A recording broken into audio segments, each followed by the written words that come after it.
आज हम एक नई कहानी पढ़ने जा रहे हैं जिसका नाम है सुभागी। यह मुंशी प्रेमचंद जी के द्वारा लिखी गई है। प्रस्तुत पाठ में मुंशी प्रेमचंद जी ने तत्कालीन समाज के उस पहलू का वर्णन किया है जब बेटे तथा बेटी में अंतर किया जाता था, मगर अंतर करने वाले यह भूल जाते थे कि बेटियों के मन में माता पिता के प्रति प्यार तथा आदर की भावना अधिक है। वर्तमान परिप्रेक्ष्य में बेटा बेटी एक समान हैं। तो हम इस कहानी से जानेंगे कि पिछले समय में यानी पहले जो स्थिति थी वो कितनी लड़कियों के प्रति कितनी दयनीय थी। उस समय लड़कियों को कोई भी उनको जगह नहीं दी जाती थी, उन्हें केवल एक बोझ समझा जाता था। तो आइए हम सबसे पहले प्रेमचंद जी के बारे में थोड़ा जानेंगे। प्रेमचंद का जन्म 31 जुलाई 1880 में हुआ था और इनका निधन 8 अक्टूबर 1936 में हुआ। हिंदी और उर्दू के महानतम भारतीय लेखकों में से प्रेमचंद जी एक थे।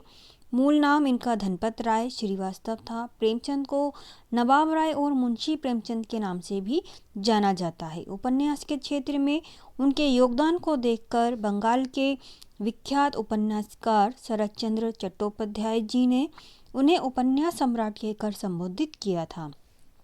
प्रेमचंद ने हिंदी कहानी और उपन्यास की एक ऐसी परंपरा का विकास किया जिसने पूरी सदी के साहित्य का मार्गदर्शन किया। प्रेमचंद ने साहित्य की यथार्थवादी परंपरा की नींव रखी। उनका लेखन भी हिंदी साहित्य की एक ऐसी विरासत है जिसके बिना हिंदी के विकास का अध्ययन अधूरा होगा। उपन्यास, कहानी, नाटक, समीक्षा, लेख, संस्मरण, संपादकीय आदि अनेक विधाओं में साहित्य की उन्होंने बहुत ही श्रेष्ठ रचनाएं की और यही उनकी सृष्टि बनी। प्रेमचंद जी के अन्य और भी बहुत उपन्यास और साहित्य हैं। उनमें से जैसे कि मंत्र, ईदगाह, कफन, सदगति, पंच परमेश्वर, पूस की रात, सेवा सदन, गोदान, गबन, निर्मला, कर्मभूमि, प्रेमाश्रय आदि कई सारे उपन्यास, नाटक, एकांकी और लोगों के यहाँ चाहे जो होता हो। तुलसी महतो अपनी लड़की सुभागी को लड़के रामू से जो भर भी कम प्यार न करते थे। रामू जवान होकर भी काठ का उल्लू था। सुभागी 11 साल की बालिका होकर भी घर के काम में इतनी चतुर और खेती बाड़ी के काम में इतनी निपुण थी कि उसकी माँ लक्ष्मी दिल में डरती रहती थी कि कहीं लड़की पर देवताओं की आंख न पड़ जाए। वही सुभागी आज 11 साल की उम्र में विधवा हो गई। बच्चों, यहाँ पर आप देख रहे हैं कि कहानी के माध्यम से एक लड़की है जिसका नाम सुभागी है। उसकी जो जीवन की जो कठिनाइयाँ हैं वह किस दौर से गुजरती है, यहाँ पर उसका वर्णन किया जा रहा है कि जब वह छोटी थी तभी से वह अपने काम में इतनी होशियार थी कि वह घर से लेके बाहर के भी कामों को, खेती बाड़ियों को अच्छी तरह से करती थी। और वहीं जो उसका भाई था वह बहुत ही निठल्ला और वह काठ का उल्लू था, यानी कि उसे कोई कामकाज नहीं करना पसंद था। सुभागी जो थी वह काम में इतनी होशियार थी और इतनी निपुण थी कि उसकी माँ को डर लगता था कि कहीं उसको नज़र ना लग जाए। घर में कोहराम मचा हुआ था। लक्ष्मी पछाड़े खाती थी, तुलसी सिर पीटते थे। उन्हें रोते देखकर सुभागी भी रोती थी। बार बार माँ से पूछती, क्यों रोती हो अम्मा? मैं तुम्हें छोड़कर कहीं ना जाऊंगी, तुम क्यों रोती हो? उसकी भोली बातें सुनकर माता का दिल और भी अपनी बेटी की ऐसी स्थिति देखकर लक्ष्मी बहुत दुखी है और वह पछाड़े खा खा कर रो रही है और वह ईश्वर से शिकायत करती है। वह उनको भला बुरा कह रही है कि ईश्वर, ये तुम्हारा कैसा पागलपन है कि तुमने इतनी कम उम्र में मेरी बेटी को विधवा कर दिया है। और सुभागी क्या सोच रही थी? उसके पास कोटरी भर रुपए होते तो वह उन्हें छिपाकर रख देती। फिर एक दिन चुपके से बाजार चली जाती और अम्मा के लिए अच्छे अच्छे कपड़े लाती। दादा जब बाकी रुपए मांगते तो झट से निकाल कर दे देती। अम्मा दादा कितने खुश होते।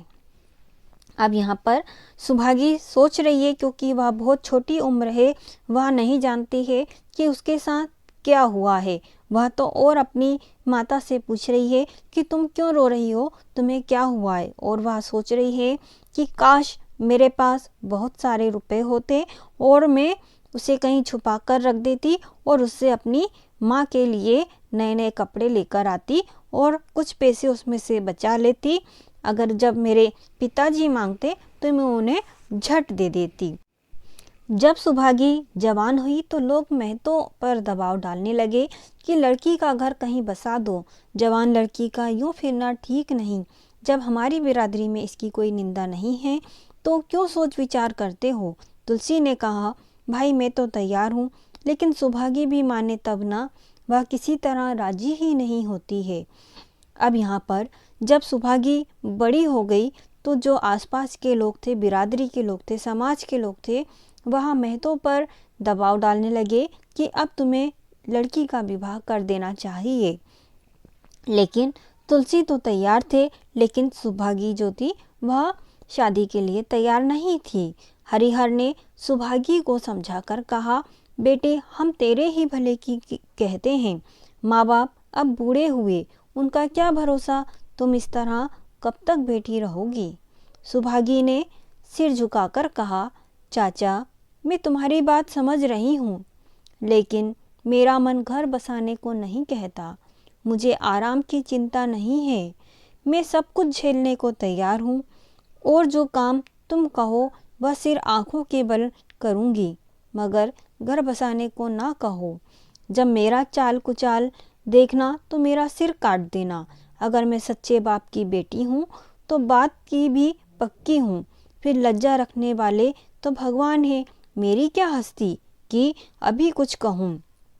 अभी जब उसने शादी के लिए मना कर दिया तो वहाँ जो हरिहर काका थे उन्होंने सुभागी को समझाया कि बेटी हम तेरा बुरा नहीं चाहते हैं, ना तुम हम पर बोझ हो, लेकिन अब हम तुम्हें ज़्यादा दिन अपने पास रख भी नहीं सकते हैं और इसमें तुम्हारा भला ही है। तो सुभागी ने क्या कहा, सुभागी ने मना कर दिया कि चाचा मुझे कोई अपने सुख की चिंता नहीं है, मैं नहीं चाहती हूँ कि मेरे माता पिता दुखी रहें, और अगर कभी आपको मेरा चाल कुचाल यानी आपको जहाँ भी लगे कि मैं कहीं कुछ गलत जा रही हूँ या भटक रही हूँ तो आप मेरा सर काट देना। मैं कोई आपको अभी से मैं बड़ी बात नहीं कह सकती हूँ, लेकिन भगवान से बड़ा कोई नहीं है। उज्जड़ रामू बोला। अब यहाँ पर जो उज्जड़ गंवार रामू था वह बोला, तुम अगर सोचती हो कि भैया कमाएंगे और मैं बैठी मौज करूँगी तो इस भरोसे ना रहना, यहाँ किसी ने जन्म भर का ठेका नहीं लिया है। अब यहाँ पर जो उसका भाई था वह इतनी बात उसकी सुनने के बाद वह गुस्से में बोला, क्योंकि अब उसे लग रहा था कि यह शादी नहीं करेगी, ये तो जिंदगी भर मेरे पास ही इसको रहना है। तो वह चिढ़ गया। तो वह बोलता है कि कोई मैंने तुम्हारा जन्म भर का ठेका नहीं ले रखा है। रामू की दुल्हन रामू से भी 2 अंगुल ऊंची थी, मटक कर बोली, हमने किसी का कर्ज थोड़े ही खाया है कि जन्म भर बैठे भरा करें। यहाँ तो खाने को भी महीन चाहिए, पहनने को भी महीन चाहिए, ये हमारे बूते की बात। सुभागी ने कहा कि भाभी मुझे आपका आसरा या आपका भरोसा नहीं है, मैं तो अपने आप पर ही निर्भर हूँ, यानी कि भगवान ने चाहा तो कभी ऐसा समय नहीं आने दूंगी कि मैं आप पर बोझ बनूं। रामू की दुल्हन को जब मालूम हो गया कि सुभागी घर ना बसाएगी तो वह और भी उसके सिर हो गई। हमेशा एक ना एक खुचड़ लगाए रहती उसे रुलाने में, जिससे उसको मज़ा आता था। वह बेचारी पहर रात में उठकर कूटने पीसने में लग जाती, चौका बर्तन करती, गोबर थापती, फिर खेत में काम करने चली जाती। दोपहर को आकर जल्दी जल्दी खाना पकाकर सबको खिलाती। रात को कभी माँ बाप के सिर में तेल लगाती, कभी उनकी देह दबाती। जहाँ तक अपना बस चलता माँ बाप को कोई काम न करने देती। हाँ, भाई को न रोकती, सोचती ये तो जवान आदमी है, ये काम न करेंगे तो गृहस्थी कैसे चलेगी। अब यहाँ पर जो सुभागी थी अब दिन रात की मेहनत करने लग गई और अपने माता पिता की सेवा करने में लग गई, और उसने अपने भाई को कभी काम से ना रोका, क्योंकि अगर वो काम नहीं करेगा तो फिर कैसे उसकी घर गृहस्थी चलेगी। रामू को यह बुरा लगता, अम्मा और दादा को तिनका तक नहीं उठाने देती और मुझे पीसना चाहती है। एक दिन वह आपे से बाहर हो गया, सुभागी से बोला, अगर उन लोगों का बड़ा मोह है तो क्यों नहीं अलग होकर रहती हो।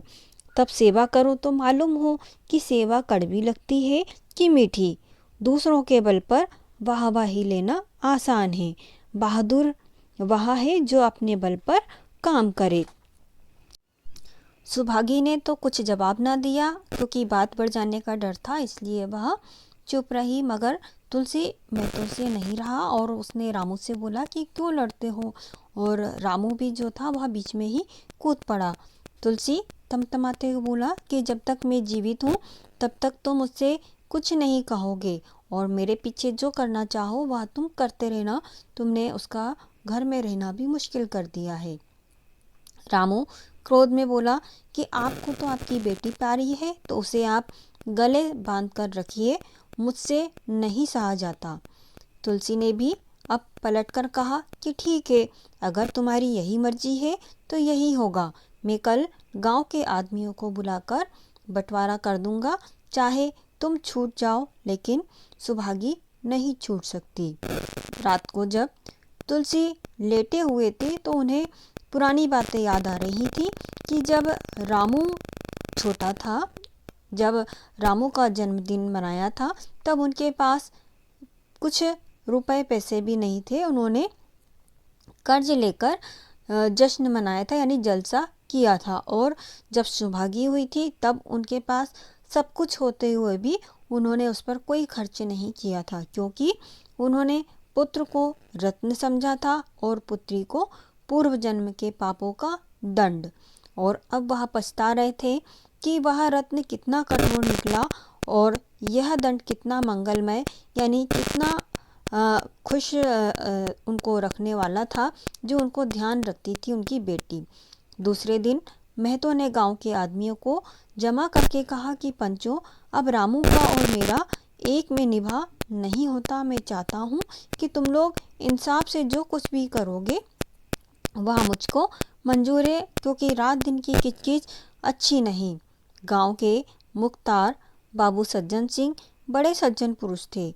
उन्होंने रामू को बुलाकर पूछा, क्यों रामू, तुम अपने बाप से अलग रहना चाहते हो? तुम्हें शर्म नहीं आती है कि औरत के कहने से माँ बाप को अलग कर रहे हो? राम राम। रामू ने भी ढिठाई के साथ कहा, यानी उसे कोई लज्जा और कोई शर्म नहीं थी, और उसने भी कहा कि अब एक में जब गुजारा नहीं हो तो फिर अलग रहना ही अच्छा, यानी कि रोज़ रोज़ की किचकिच से अच्छा है कि अलग होना। सहसा सुभागी भी आकर बोली कि दादा, सब बाट बखेरा जो है मेरे ही कारण हो रहा है, मुझे ही आप क्यों नहीं अलग कर देते? मैं मेहनत मजदूरी करके अपना पेट पाल लूँगी। आपने जो कुछ बन पड़ा है आपने मेरे लिए किया है, और मैं भी आपकी सेवा करती रहूँगी, पर मैं रहूँगी अलग। यूँ घर का 12 बाट होते मुझसे नहीं देखा जाता, मैं अपने माथे पर कलंक नहीं लेना चाहती। तुलसी ने कहा, बेटी, हम तुझे नहीं छोड़ेंगे, चाहे संसार छूट जाए, क्योंकि रामू का मुंह अब मैं नहीं देखना चाहता, उसके साथ में रहना भी नहीं।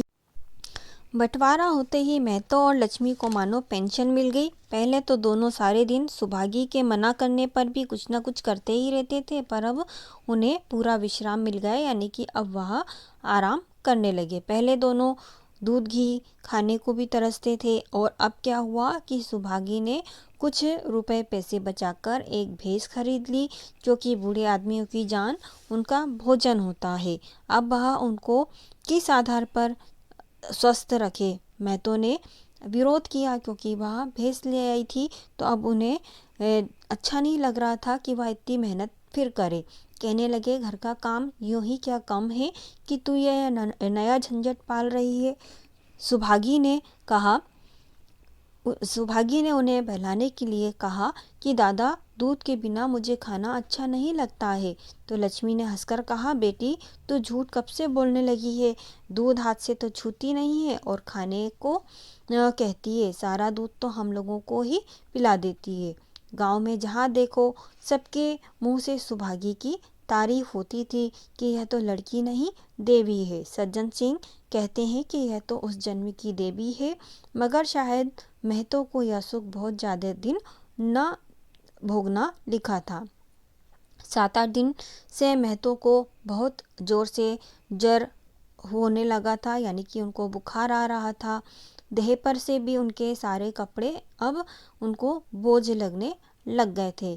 तो सुभागी अपने भाई के पास गई और उसने बोला कि भैया चलकर देखो, आज दादा ना जाने कैसे हुए जाते हैं। 7 दिनों से उनका ज्वर भी नहीं उतरा है। तो रामू ने चारपाई पर लेटे लेटे कहा, यानी वहीं जो खाट थी वह उसी पर लेटा हुआ था। उसने कहा कि मैं क्या हकीम हूँ कि देखने चलूँ? जब तक अच्छे थे तब तक तो तुम उनके गले का हार बनी थी, अब जब मरने लगे तो मुझे बुलाने आई हो। उसी वक्त अब रामू की दुल्हन अंदर से निकल कर आई। उसने देखा और फिर उसने सुभागी से पूछा कि दादा को क्या हुआ है दीदी? सुभागी के पहले ही रामू बोल उठा, क्योंकि रामू तो क्या उसको गुस्सा है कि उसके माता पिता ने उसको छोड़ दिया। कि हुआ क्या है, अभी कोई मरे थोड़े ही जाते हैं। सुभागी ने फिर उससे कुछ ना कहा और सीधे वह सज्जन सिंह के पास चली गई। उसके जाने के बाद रामू की पत्नी ने बोला कि आप चले क्यों नहीं जाते? रामू ने जवाब दिया, मैं नहीं जाने का। जैसे उसे लेकर अलग हुए थे वैसे ही उसे लेकर रहें, मर भी जाएं तो भी न जाऊं। रामू की पत्नी ने बोला कि मर जाएंगे तो आग देने तो जाओगे, तब कहाँ भागोगे? रामू ने कहा, कभी नहीं, सब कुछ उनकी प्यारी सुभागी कर लेगी। तुम्हारे रहते वह क्यों करने लगी? जैसे मेरे रहते हुए उसे लेकर अलग हुए। और कैसे? अब यहाँ पर वह तैयार नहीं है कि वह जाए। नहीं नहीं जी, यह अच्छी बात नहीं है, चलो देख आते हैं। कुछ भी हो आप बाप नहीं जी, यह अच्छी बात नहीं है, चलो देख आते हैं। कुछ भी हो है तो आपके ही पिता, नहीं तो गांव में किसको मुंह दिखाओगे? चुप रहो, मुझे उपदेश मत दो। रामू यहाँ अब जाने को तैयार नहीं है। और उधर सज्जन सिंह ने जैसे ही उसकी हालत सुनी, वह तुरंत ही वहाँ सुभागी के साथ आया और उसने महतो को देखा। और उसने जब देखा कि अब यहाँ तो मौत का आतंक छाया हुआ था, उसने महतो भाई से पूछा कि महतो कैसे हो, कैसा जी है? महतो जैसे नींद से जागकर बोले, मैं बहुत अच्छा हूँ भैया, अब तो बस चलने की बेला है। सुभागी के पिता अब तुम ही हो और तुम ही को मैं उसे सौंपे जाता हूँ। सज्जन सिंह ने रोते हुए कहा, भैया महतो घबराओ मत, भगवान ने चाहा तो तुम अच्छे हो जाओगे। सुभागी को तो मैंने हमेशा अपनी बेटी ही समझा है और मैं जब तक जीऊँगा ऐसा ही समझूँगा। तुम निश्चिंत रहो, मेरे रहते हुए सुभागी या लक्ष्मी को कोई तिरछी आँख से भी ना देखेगा, कोई भी उन्हें परेशान नहीं कर सकता, मैं उनकी रक्षा करूँगा। महतो ने विनीत नेत्रों से देखकर कहा, और कुछ नहीं कहूँगा भैया, भगवान तुम्हें सदा सुखी रखे। सज्जन सिंह बोले, रामू को बुलाकर लाता हूँ, उसकी जो भूल चूके उसे माफ़ कर दो। महतो ने मना कर दिया कि नहीं भैया, मैं उस पापी का मुंह नहीं देखना चाहता, क्योंकि वह इस लायक नहीं है। इसके बाद गोदान की तैयारी होने लगी। रामू को गांव भर ने समझाया पर वह अंत्येष्टि करने को राजी ना हुआ, यानी कि अंतिम संस्कार के लिए वह तैयार नहीं हुआ। वह कह रहा था, उसने कहा कि जिस पिता ने मरते समय मेरा मुंह देखना स्वीकार ना किया वह मेरा पिता नहीं है और ना मैं उसका पुत्र हूँ। लक्ष्मी ने दाह क्रिया की। इसके बाद जब 13 का सामान आने लगा तो गांव वाले दांतों तले उंगली दबाने लगे, क्योंकि सुभागी के पास तो कुछ था नहीं, लेकिन उसने अपने पिता के क्रियाकर्म में कोई कमी नहीं छोड़ी। उसने बर्तन, कपड़े, घी, शक्कर सभी सामान उसने इकट्ठा कर लिया था।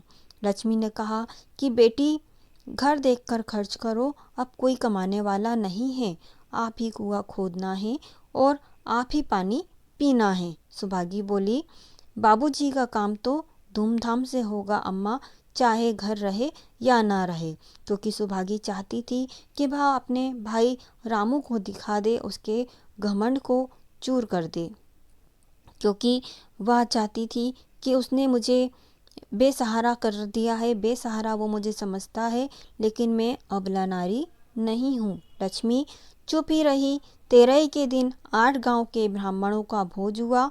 चारों तरफ वाहवाही मच गई। पिछले पहर का समय था, लोग भोजन करके चले गए थे। बाबू सज्जन सिंह ने सुभागी के पास आकर कहा, अब तुम भी बेटी आराम कर लो। सुभागी ने कहा कि अभी मैं थकी नहीं हूँ दादा, आपने जोड़ लिया कुल कितने रुपए उठे, क्योंकि खर्चा तो बहुत हुआ है। अब पूछकर क्या करोगी बेटी? कुछ नहीं, यूं ही पूछती हूँ, कोई 300 रुपये उठे होंगे। सुभागी ने सकुचाते हुए संकोचवश कहा कि दादा, मैं इन रुपयों की देनदार हूँ और मैं शीघ्र ही जल्द से जल्द आपको इन पैसों को चुका दूंगी। और फिर उन्होंने कहा कि मैं तो, मेरे मित्र और भाई थे, उनके साथ कुछ मेरा भी तो धर्म है। आपकी यही दया क्या कम है कि मेरे ऊपर इतना आपने विश्वास किया, नहीं तो कौन मुझे 300 रुपये देता। तुलसी महतो के जाने के बाद लक्ष्मी का दाना पानी भी उसी दिन से छूट गया था, यानी कि अब लक्ष्मी जो उनकी पत्नी थी वह भी बीमार रहने लग गई थी, क्योंकि इतने वर्ष तो उन्होंने अपने पति के बिना अन्न तक नहीं खाया था। अब वह उनके बिना कैसे अन्न ग्रहण करे, इसी कारण वह भी अब बीमार पड़ गई थी। और यह बात जो है लक्ष्मी को समझ में आ गई थी कि अब अम्मा का भी जो है दिन जो है अब बीमारी के आ गए हैं, अब वह भी अपने मेरे पिता जैसे ही हालत उनकी होने लगी है। सज्जन सिंह भी अब दोनों वक्त आते और लक्ष्मी को देखते और सुभागी को समझाते और चले जाते, मगर लक्ष्मी की दशा बिगड़ती ही जा रही थी। यहाँ तक कि 15वें दिन वह भी संसार से सिधर गई, यानी कि अब वह भी उन्होंने संसार छोड़ दिया। अंतिम समय रामू आया और उसके पैर छूना चाहता था, पर लक्ष्मी ने उसे ऐसी झिड़की दी कि वह उसके समीप ना जा सका, यानी कि अब उसने उसको डांट कर भगा दिया कि अब अंत समय में आकर तुम क्या करना चाहते हो। सुभागी को उसने आशीर्वाद दिया, तुम्हारी जैसी बेटी पाकर मैं तर गई, मेरा क्रियाकर्म तुम ही करना।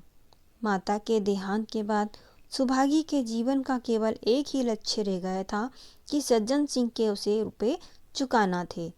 300 रुपये पिता के क्रियाकर्म में लगे थे, लगभग 200 रुपये माता के काम में लगे, लगभग 500 रुपये का ऋण था। अब वह पूरे दिन इन 500 रुपये को चुकाने के बारे में ही सोचती थी और काम करती थी, मगर उसने हिम्मत न हारी थी।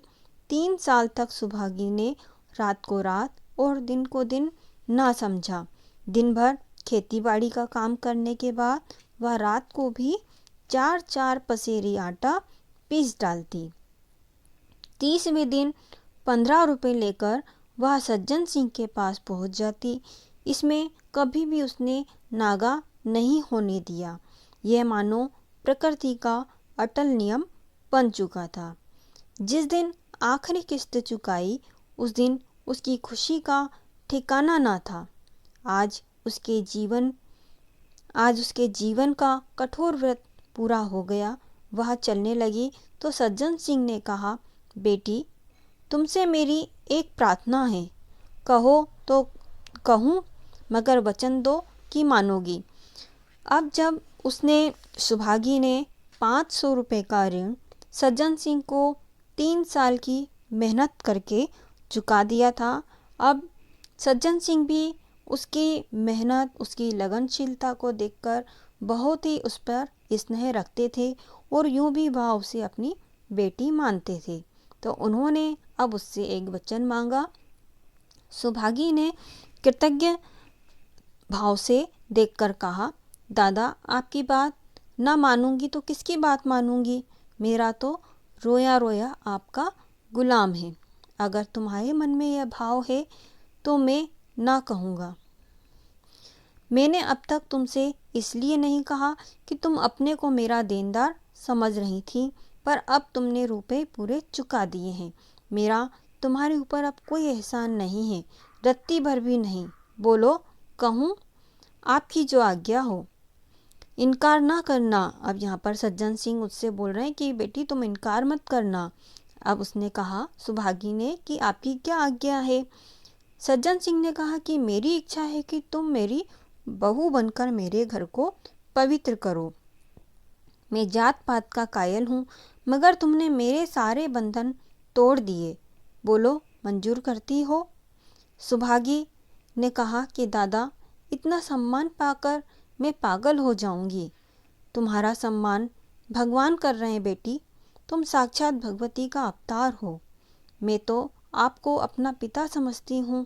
सुभागी ने, क्योंकि कभी ऐसा विचार ही नहीं किया था, कभी नहीं सोचा था कि कोई उसे स्वीकारेगा या वह भी कभी शादी कर पाएगी, क्योंकि उसका जो कोई सहारा था नहीं। माता पिता चल बसे, भाई साथ में नहीं, तो अब वह किसके सहारे है? लेकिन सज्जन सिंह ने उसको इतना सम्मान देकर उसको कृतज्ञ कर दिया था। उसने कहा कि मैं तो आपको सदा अपना पिता समझती हूँ। आप जो कुछ करेंगे मेरे भले के लिए ही करेंगे। आपके हुक्म को मैं कैसे इनकार कर सकती हूँ? सज्जन सिंह ने उसके माथे पर हाथ रखकर कहा, बेटी तुम्हारा सुहाग अमर हो। तुमने मेरी बात रख ली। मुझसा भाग्यशाली संसार में और कौन होगा? सुभागी ने सज्जन सिंह की बात को स्वीकार कर लिया और वह उसकी बहू बन गई, क्योंकि सुभागी ने भी कभी सपने में भी नहीं सोचा था कि वह कभी इतने बड़े घर की बहू बन पाएगी और कभी कोई उसको स्वीकार लेगा, क्योंकि उसका तो ना माता थे, ना पिता थे, ना भाई था। तो ऐसी स्थिति में कौन उसका सहारा था?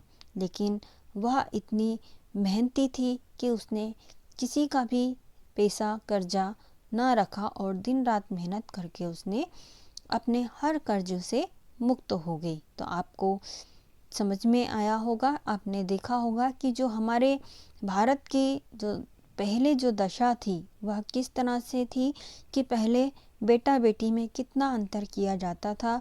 बेटियों को कोई स्थान नहीं दिया जाता था। बेटियों को एक बोझ या एक कोई पूर्व जन्म का पाप समझकर उनकी देखरेख की जाती थी, यानी कि एक मजबूरी होती थी, और जैसे ही वह बड़ी होती थी वैसे ही उनका विवाह कर दिया जाता था। उनको ज़्यादा पढ़ाया लिखाया नहीं जाता था।